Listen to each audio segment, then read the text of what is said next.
ارکان دین کی بات ہوگی تو کلمہ شہادت کے فوراً بعد نماز، بنی الاسلام علی خمس، شہادت اللہ الہ الا اللہ وان محمد رسول اللہ واقام الصلاۃ وایتاء الزکاۃ وصوم رمضان وحج البیت۔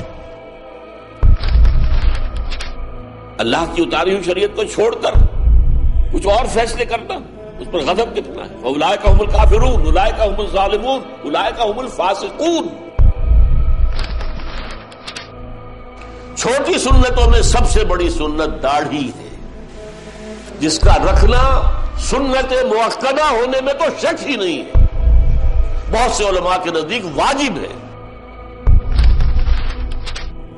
حضور نے فرمایا اللہ کی لعنت ہو ان پر جو لباس پہن کے بھی ننگی ہوتی ہے۔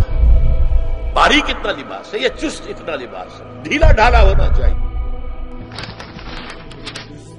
اب یہ پاکستانیوں کا فرض ہے کہ وہ اسے خلافت راشدہ کا نمونہ بنائیں تاکہ خدا اپنا وعدہ پورا کرے اور مسلمانوں کو زمین کی بادشاہت دے۔ جو لوگ کہتے چہرے کا پردہ نہیں ہے تو خدا کے بندوں پھر پردے کی ضرورت کیا ہے؟ نسوانی حسن اگر اس میں اٹریکشن ہے وہ کہاں ہوتا ہے سب سے بڑھ کر؟ مظہر اول کون سا ہے نسوانی حسن کا؟ چہرہ ہی تو ہے۔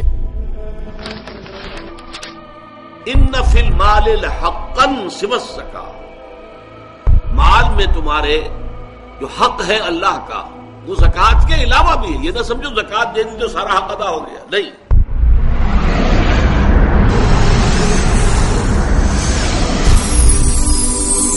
اللہ